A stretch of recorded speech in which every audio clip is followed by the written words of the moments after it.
Good morning, student. I am Ahmed Mohammad Fahim.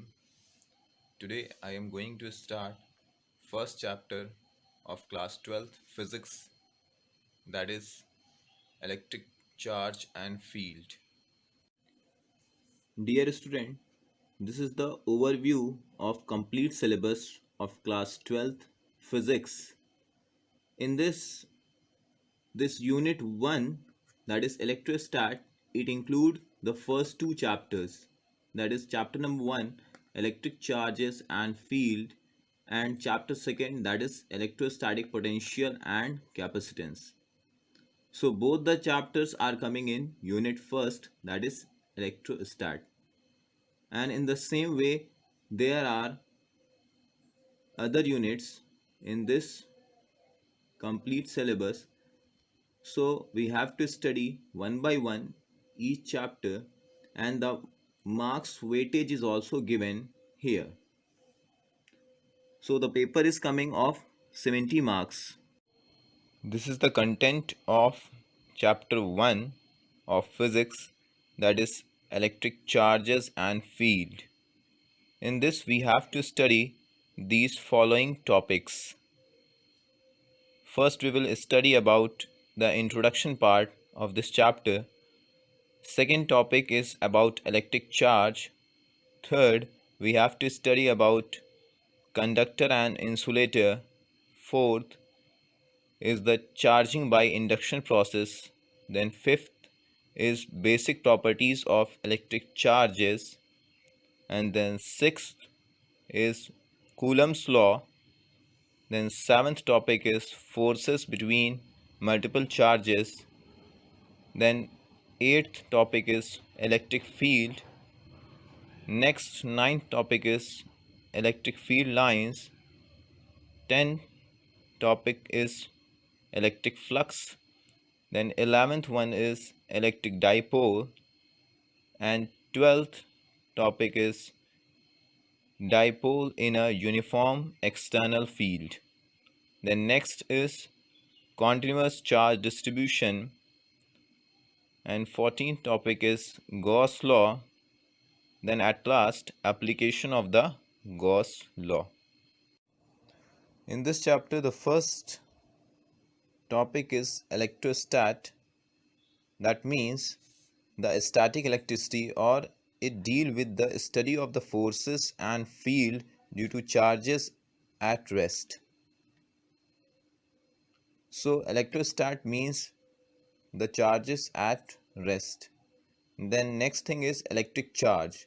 Electric charge is something possessed by a matter object that makes it possible for them to exert electrical force and also respond to the electrical force. This is called as electric charge. In this chapter, this first introduction part, we will be discussing about the frictional electricity. So what is frictional electricity? It is the electricity which is produced by rubbing two suitable objects, and therefore there is a transfer of electron taking place from one body to another because of the rubbing process. So in this I have given you two examples. One is glass rod with silk. Glass rod is rubbed with silk. Another is ebonite rod when rubbed with fennel. So there are two cases.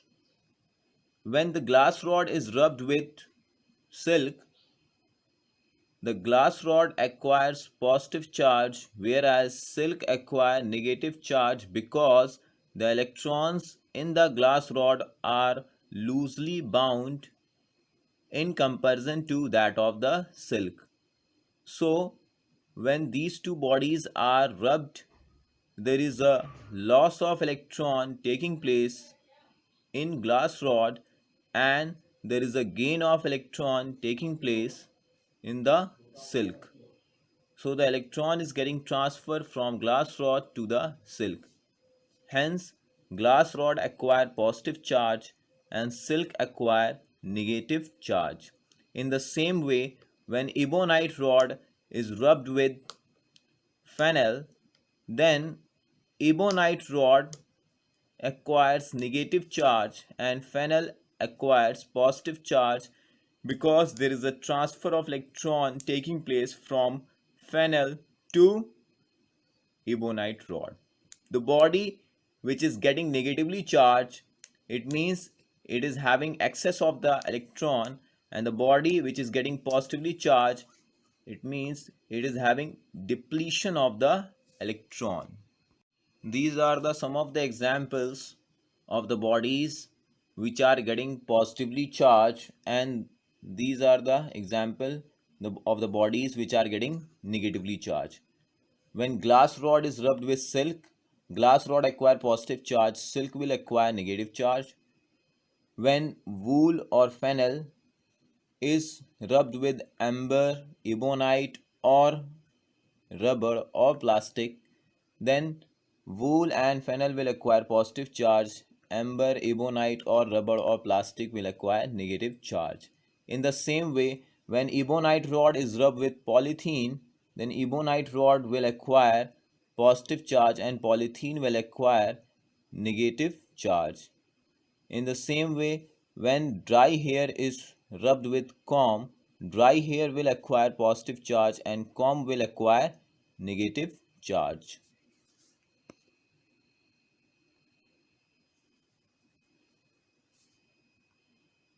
Next topic is conductor, insulator, and semiconductor.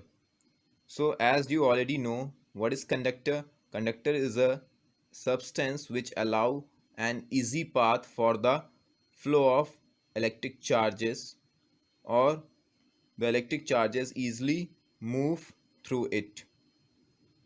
Example of the conductor are metal, electrolyte, human body.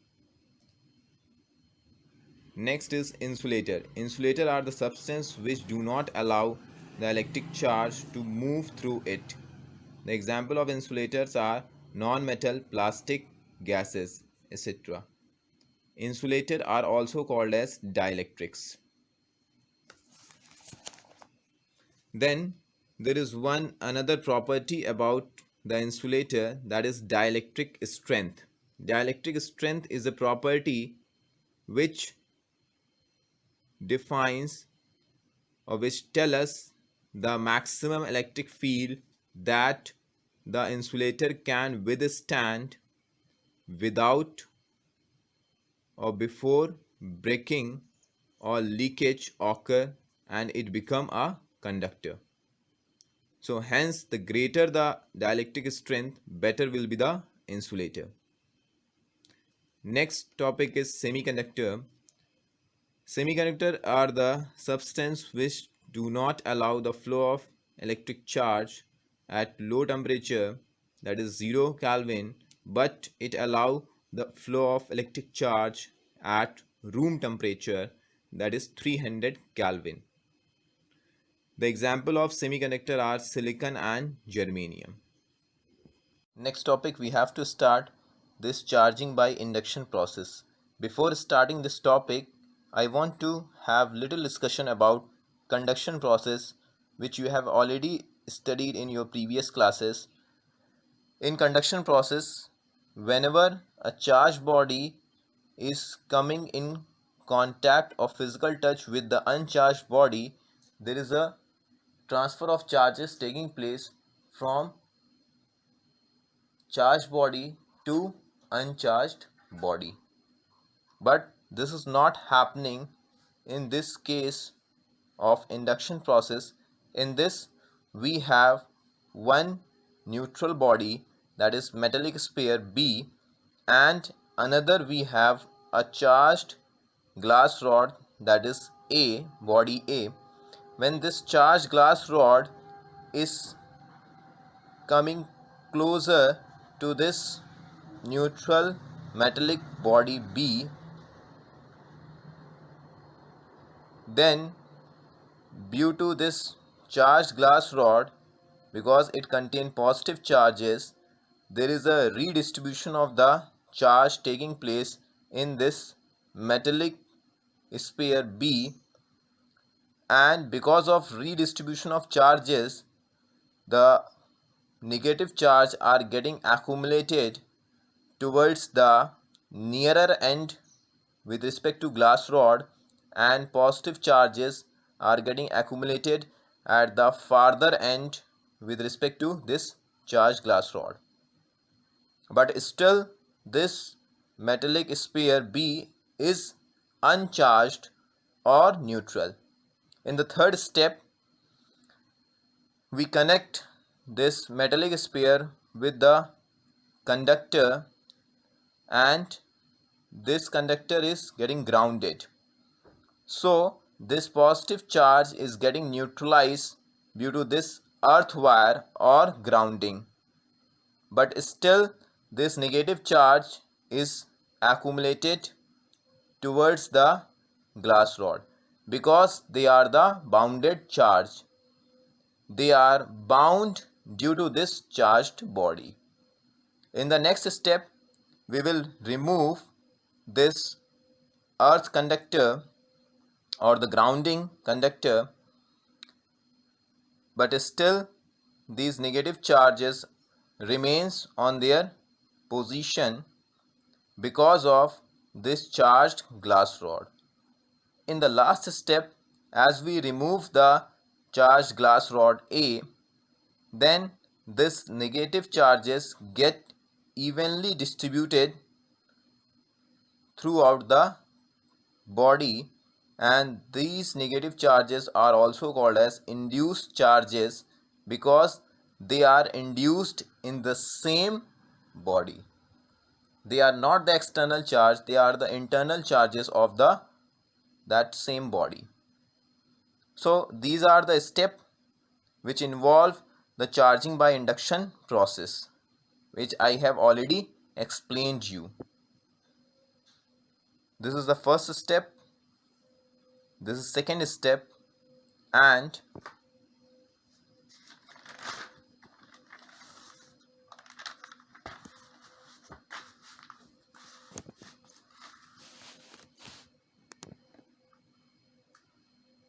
this is the third step, which I have already explained you. This is the fourth step, and this is the last and the final step. So this is the charging by induction process which I have already discussed. The next topic is Coulomb's law.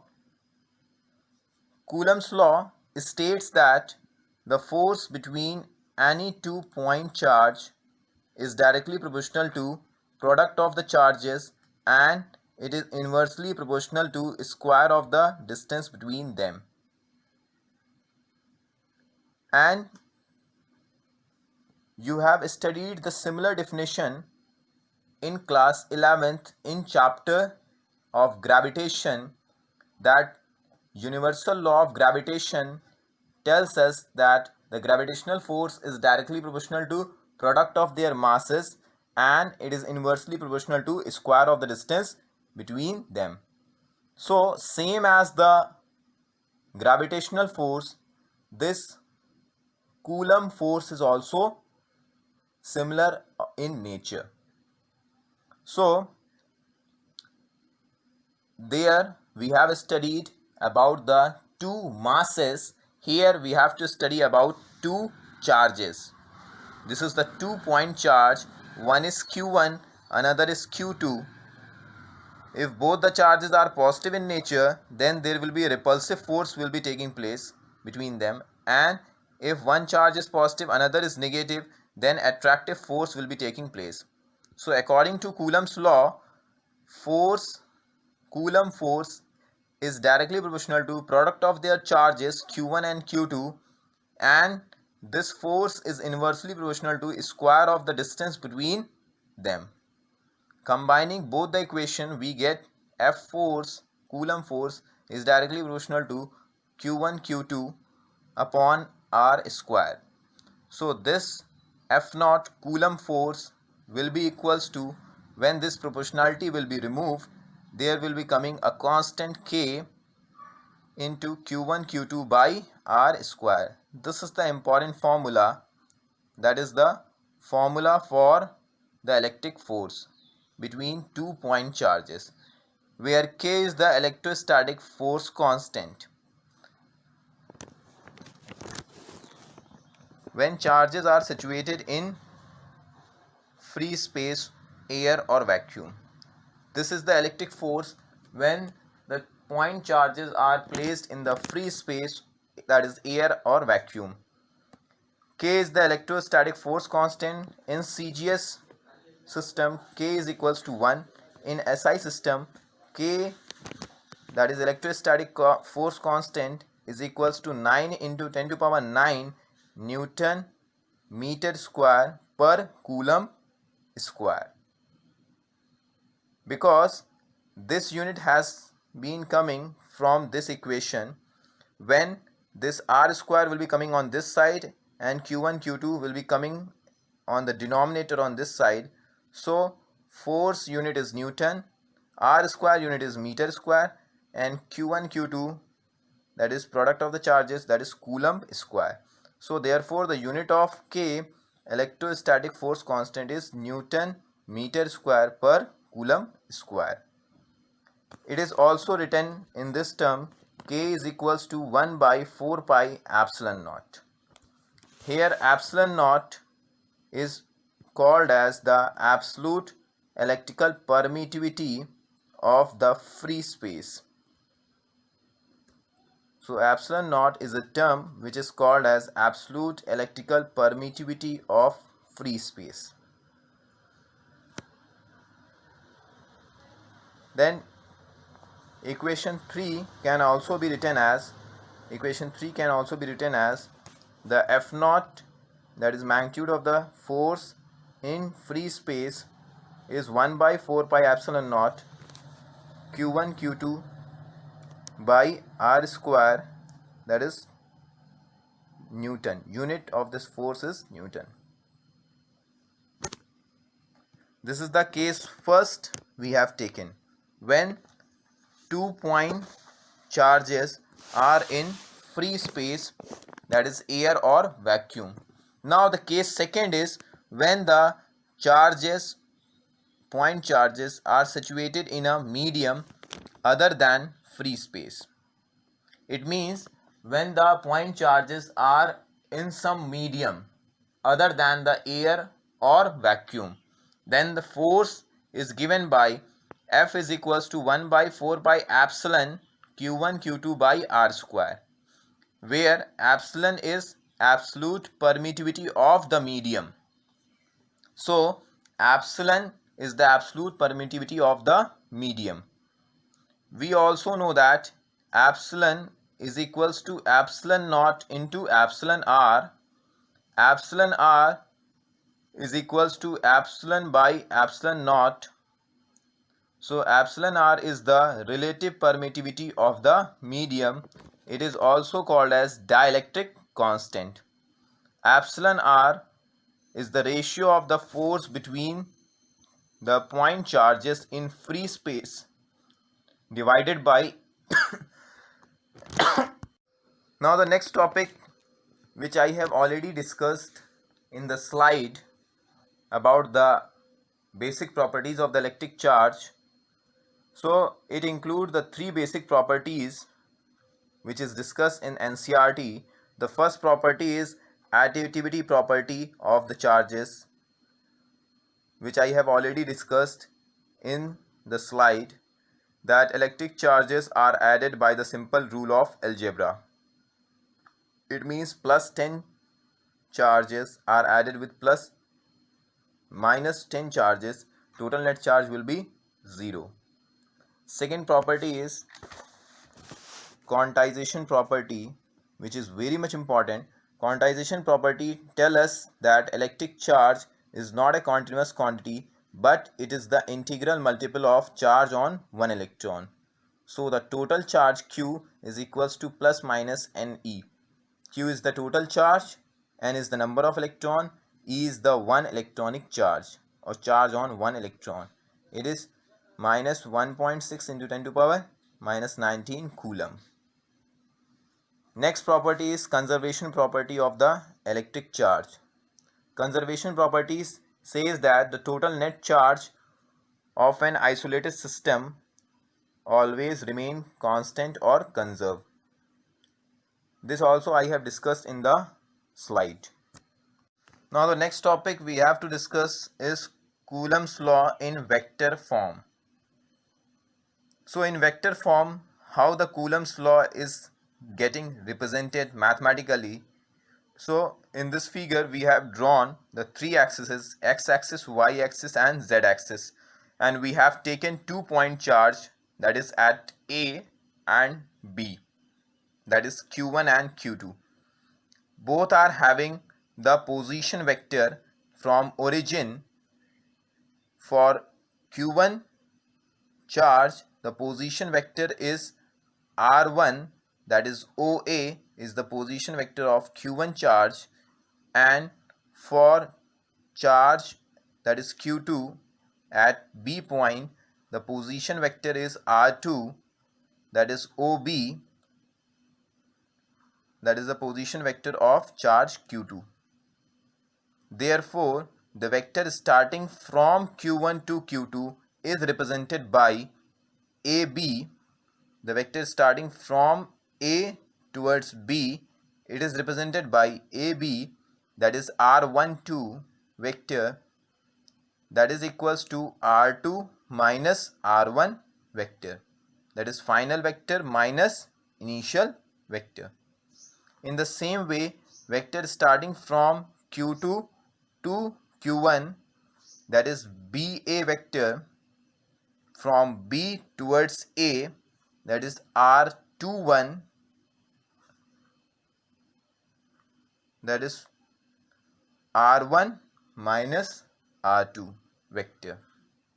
Hence the unit vector along vector AB will be AB cap, that is R12 cap, that is vector R12 divided by its mod value, that is R12 cap, R12 vector upon its mod value, that is R2 vector minus R1 vector upon mod value of R2 minus R1 vector.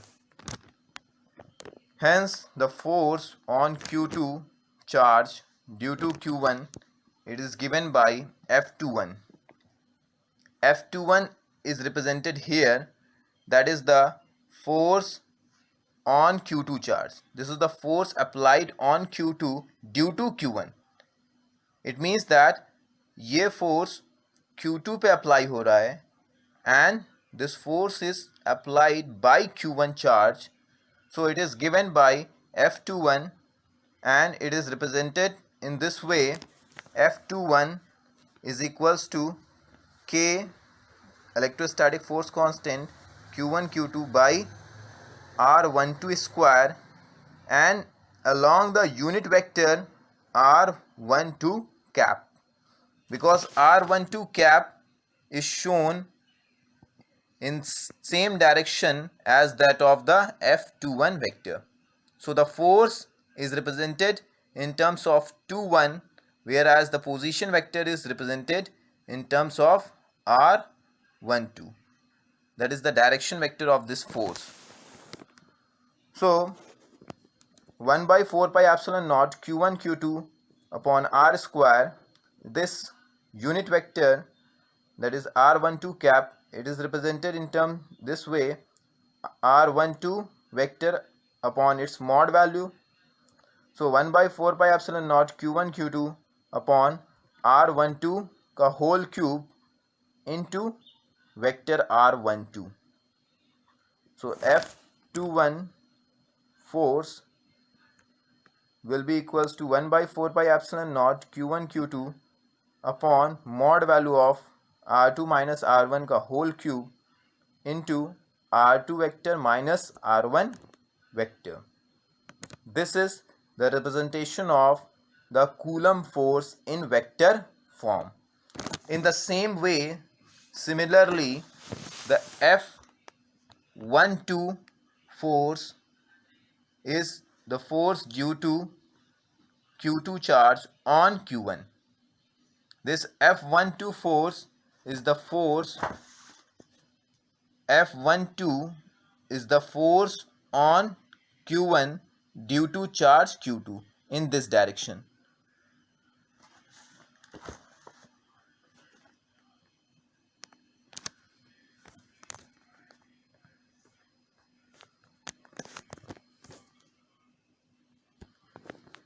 So this F12 force on Q1 due to Q2 charge is given by F12 1 by 4 pi epsilon naught Q1 Q2 upon R21 square into R21 cap, that is the unit vector.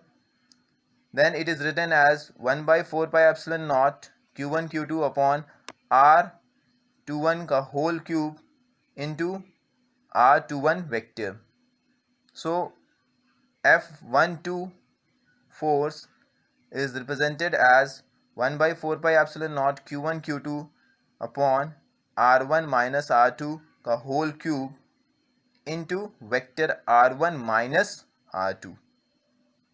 Hence we can say that if Q1 and Q2 are equal in magnitude, then F12 force will be equal and opposite in nature with respect to F21 force. That is, F12 is equals to minus of F21. This is the slide which is about the topic Coulomb's law, which I have already discussed with you in my tutorial copy. So this is the slide which also tells you about the Coulomb's law.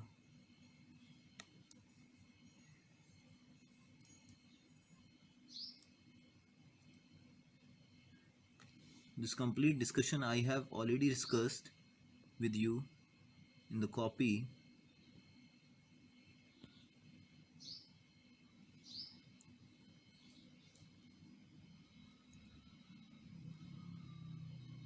Then next topic is the Coulomb's law in vector form. This also I have discussed with you in my notebook.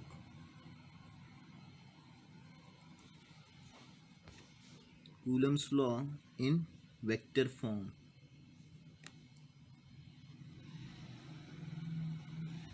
So whichever content you feel it is good for you, you can copy it either from this slide or from my copy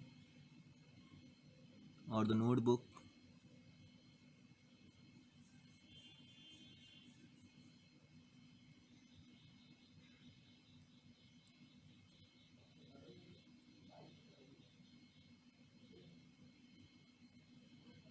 This is the definition for 1 Coulomb charge.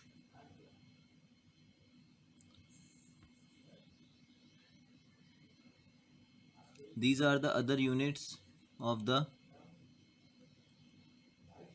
1 Coulomb charge. Then the next topic which I have already discussed in my notebook in the same Coulomb's law, that is the relative permittivity or the dielectric constant. The dielectric constant or the relative permittivity is given by the ratio of absolute permittivity to that of the permittivity of the medium. So this is the definition for the relative permittivity or the dielectric constant. That's all.